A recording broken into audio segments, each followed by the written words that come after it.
Every woman, no matter how beautiful or smart, carries the same emotional triggers. And yet most men spend their entire lives chasing love they will never receive back in the same way. They try harder, give more, become nicer, and they still lose. Because they never understood what really drives a woman, not what she says, but what she responds to. You've seen it. You've been the guy who texts first, plans everything, buys gifts, and gets left on read. Then she runs back to the one who barely even tries. This video will show you why, and what to do about it. Comment, "No more confusion" below if you're ready to see clearly, and never go back to being in the dark again. Today I'm going to reveal the 5 eternal emotional weaknesses hidden in every woman. These are timeless, deeply rooted, and if you understand them, you'll never look at relationships the same way again. Number 1. She craves validation. You walk into her life and think kindness will win her, that your consistent affection, your devotion, your loyalty will make her choose you and stay, and you don't realize yet that what you're offering is not rare to her. It's routine, it's expected, it's what every other man has done before you, thinking the same thing, that being good will be enough. And so you give and you give, thinking that the more you pour, the more she will value it.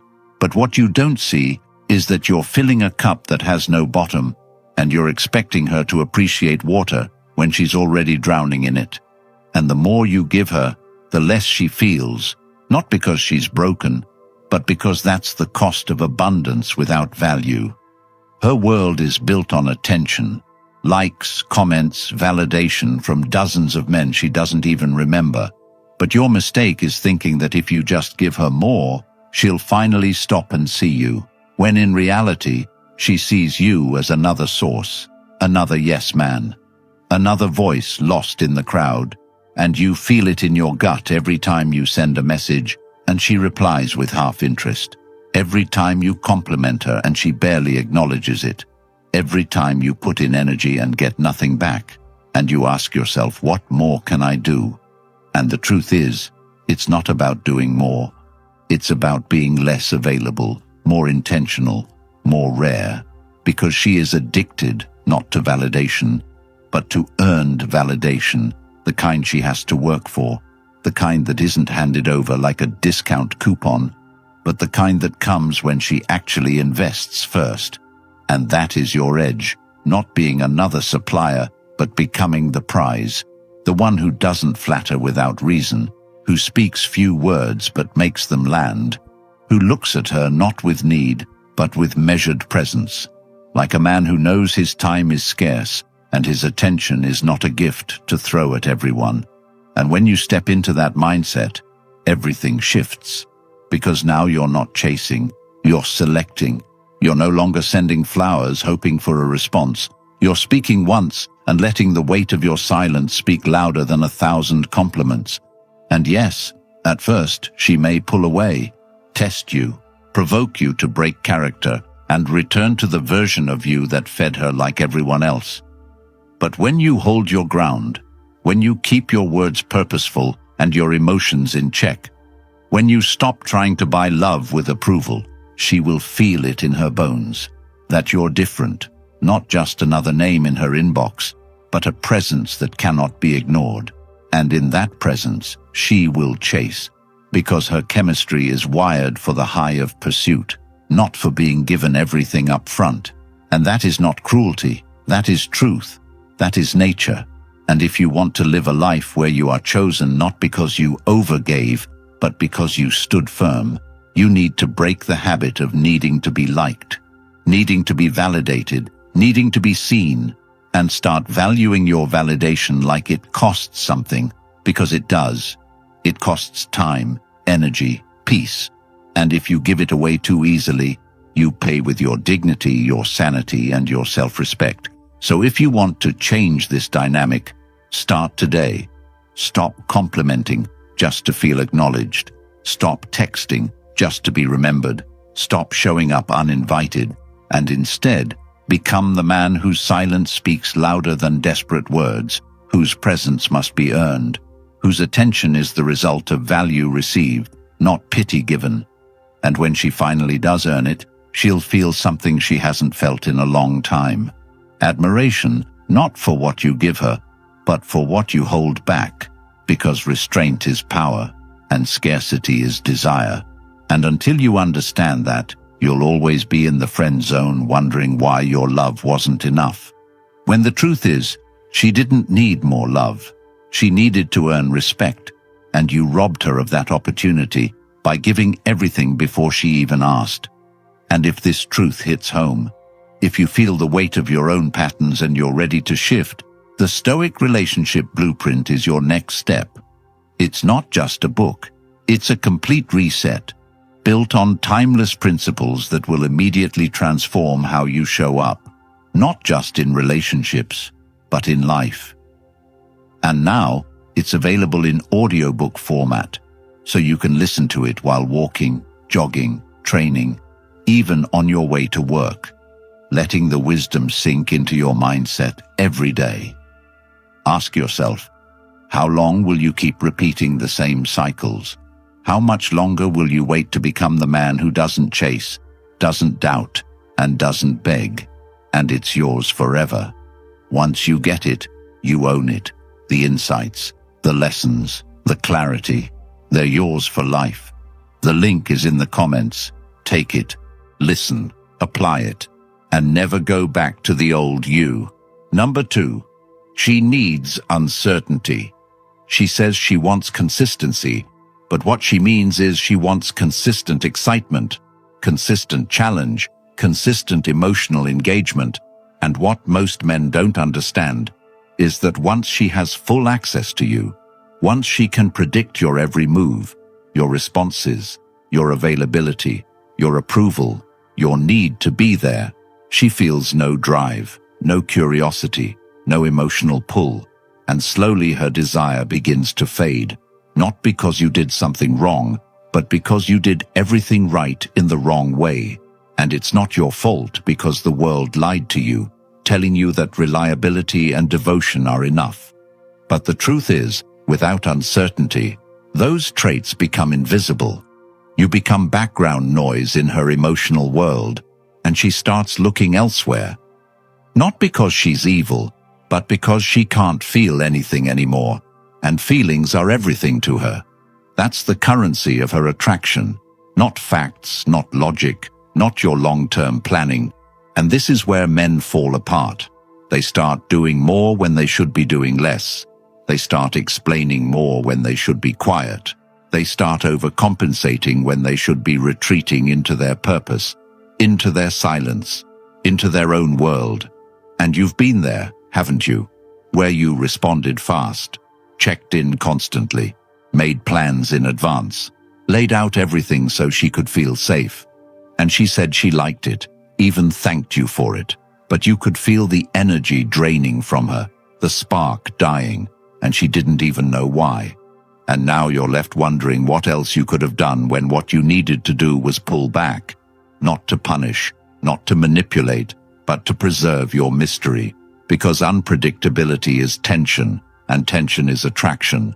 And when she doesn't know what's coming next, her mind stays alert, her emotions stay invested, her energy follows your energy. And the way you bring that into your life is by no longer being fully accessible, not emotionally, not digitally, not energetically, because your attention must be earned, your presence must have weight. And if she doesn't feel the weight of your absence, she'll never value your presence. So you don't text her every day, not because you're playing games, but because your days are full. You don't post everything online, not because you're hiding, but because you're focused.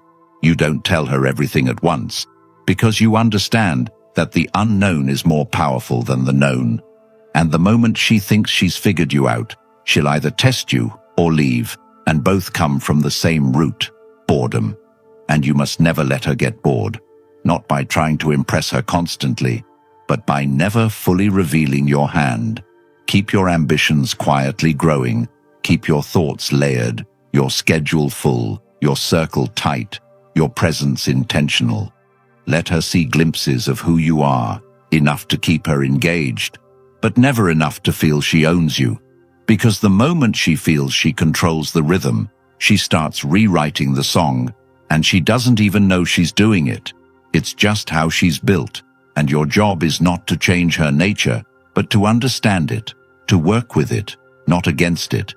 By staying just out of reach, just hard enough to read, just unpredictable enough that every time she hears from you, it triggers a wave of curiosity instead of routine comfort. And when you master this, she starts leaning in, starts investing emotionally, starts wondering more, imagining more, questioning more, and in that space you create, desire grows, because desire doesn't live in comfort. It lives in contrast, in unpredictability, in moments of silence followed by words that matter, and that doesn't mean being cold or emotionally distant. It means being disciplined. It means not rushing to fill every gap, not always reassuring, not always fixing, not being available at the cost of your own life. And when you stop chasing her with certainty, she will chase you with interest, and it will feel like magic. But it's not magic, it's clarity. And this clarity will save you from heartbreak, from resentment, from years wasted giving love that wasn't appreciated because it came too easily, too predictably, too cheaply. And if you really want to see how much a woman values you, watch how she behaves when you stop making her the center of your universe. Because if she respects you, she'll come closer. And if she doesn't, she'll reveal it. And either way, you win. And this is what you need to start practicing today. Not later, not next week, but now. By looking at your behaviors, your habits, your patterns of communication, your reflexes to be overly kind, overly responsive, overly available, and start breaking them one by one, replacing them with grounded stillness. A strong sense of your own value and the quiet understanding that your time, your energy, your love is a limited resource.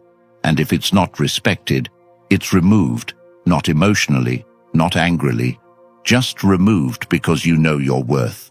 And the men who know their worth never have to prove it with words. They prove it with presence, with poise, with restraint. And if you can become that man, you will never again have to ask why she lost interest, because she never will.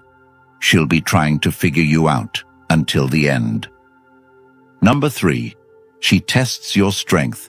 Every man who has ever tried to do everything right in a relationship eventually hits a moment he never sees coming. A moment where the woman he's trying to love suddenly shifts. She starts arguing over things that don't matter, saying things that feel disrespectful, throwing jabs you didn't expect, changing the tone of her voice from soft to sharp, pushing boundaries she once respected. And in that moment, most men start scrambling, trying to understand what went wrong. They think maybe they said something off. Maybe they need to fix something. Maybe she's having a bad day. And so they become even more accommodating, more agreeable, more flexible. They let her mood dictate their peace, and slowly, piece by piece, they begin to shrink. They don't know they're being tested, but they are. Because a woman doesn't always test you with intention. She tests you with instinct. She needs to know that the man she's emotionally tying herself to is unshakable, is consistent, is clear. And so she pushes to see if you'll bend, to see if you'll fold under pressure, to see if your character is based on principle or her reactions. And this is where most men fail. They start reacting emotionally. They try to argue for their value. They raise their voice or lower their standards. And neither response earns her respect.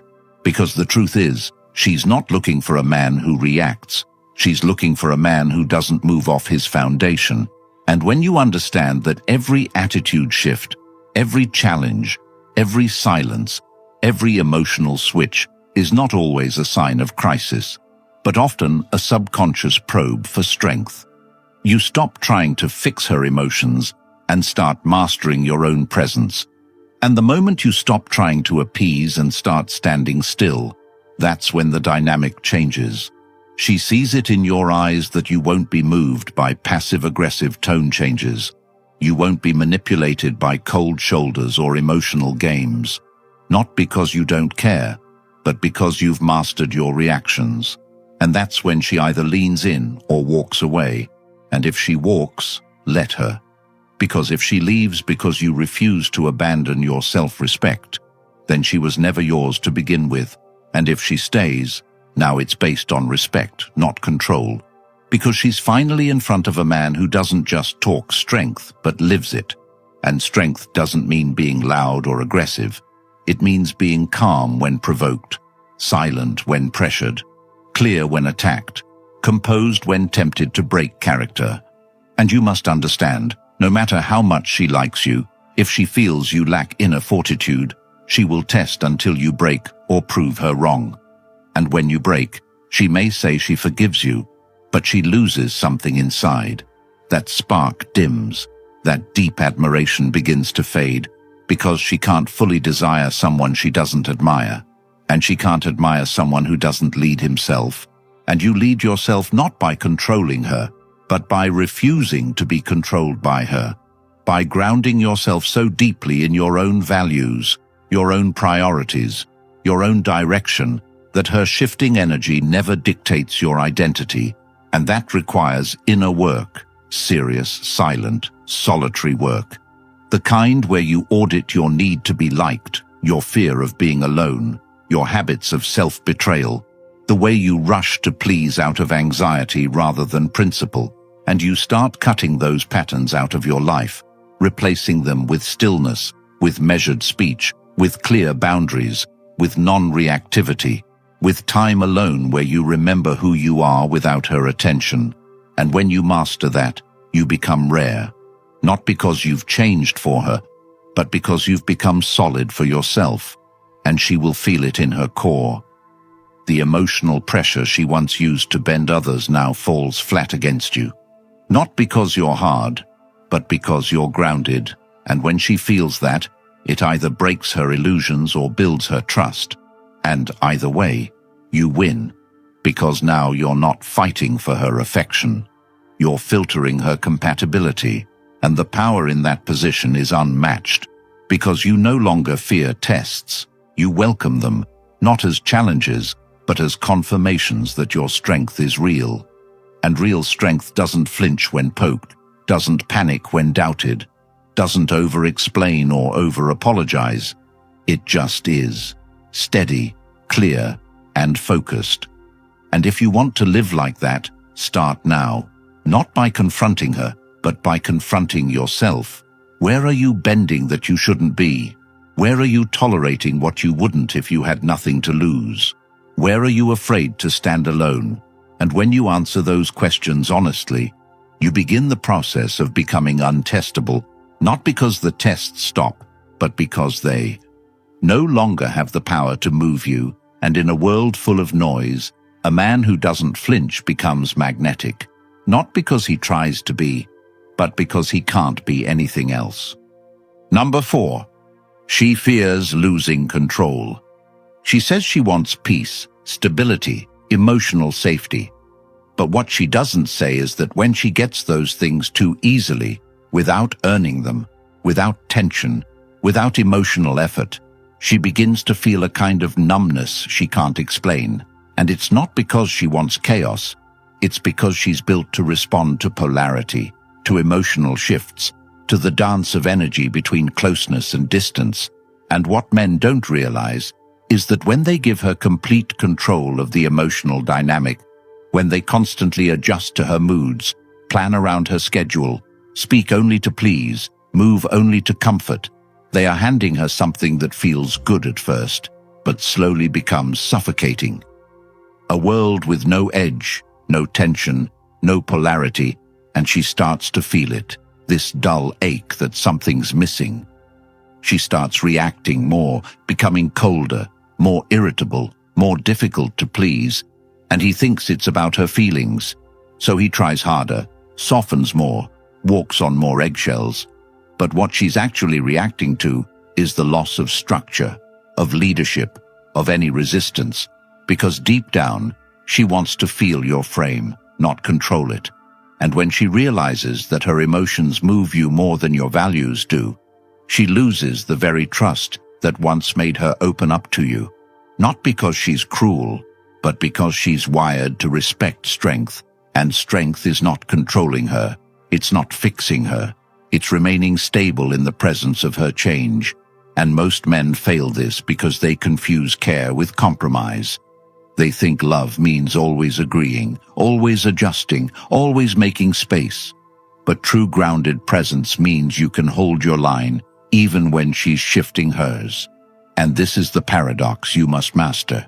She wants influence, but she doesn't want power over you, because when she has power over you, she loses emotional safety, and that's when things unravel.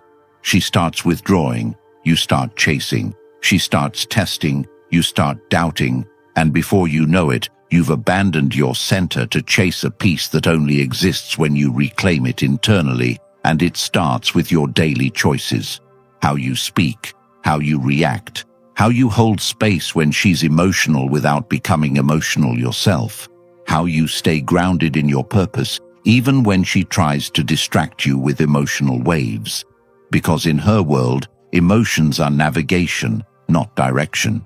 And if you follow her emotions instead of your clarity, she starts to feel unsafe because now she's leading both herself and you. And no matter what she says, she does not want to lead you emotionally. She wants to be free to feel everything without those feelings dictating your actions.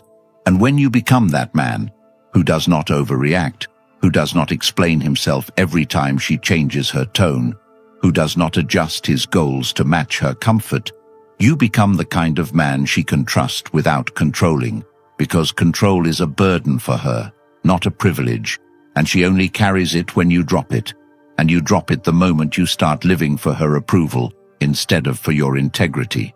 And if you want to shift this dynamic starting today, you have to reclaim the parts of yourself you've been outsourcing to her emotions. The part that needs her to be happy before you can feel strong.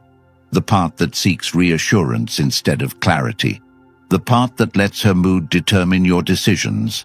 And you begin to build that core again by becoming silent when you want to justify, by becoming still when you want to overreact, by staying present when you want to escape. And in that stillness, you remember who you are, what you stand for, what your time and energy are worth.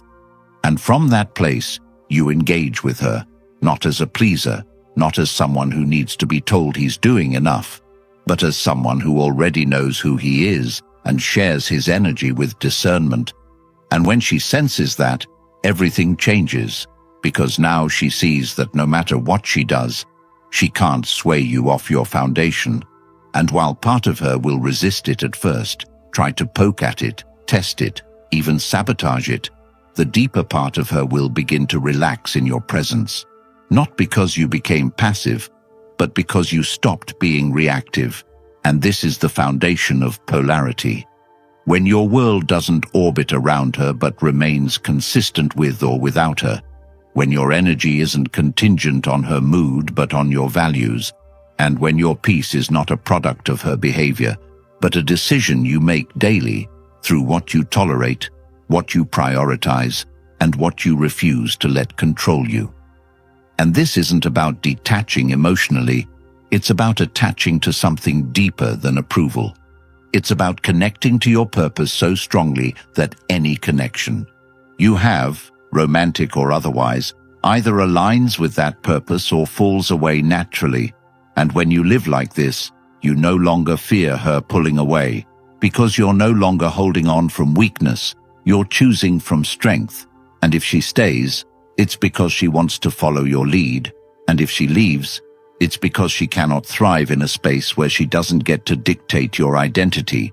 And either way, you remain whole, unshaken, focused, and free from the illusion that you must sacrifice your power to gain connection. Because any connection that requires you to shrink is not worth having. And the ones that grow with your strength, those are the ones that bring peace, not because they lack challenge, but because they respect your boundaries. And the only way she will ever respect them is if you do first. Number 5. She lives for emotional drama. She doesn't consciously want it, but she is emotionally wired to need it.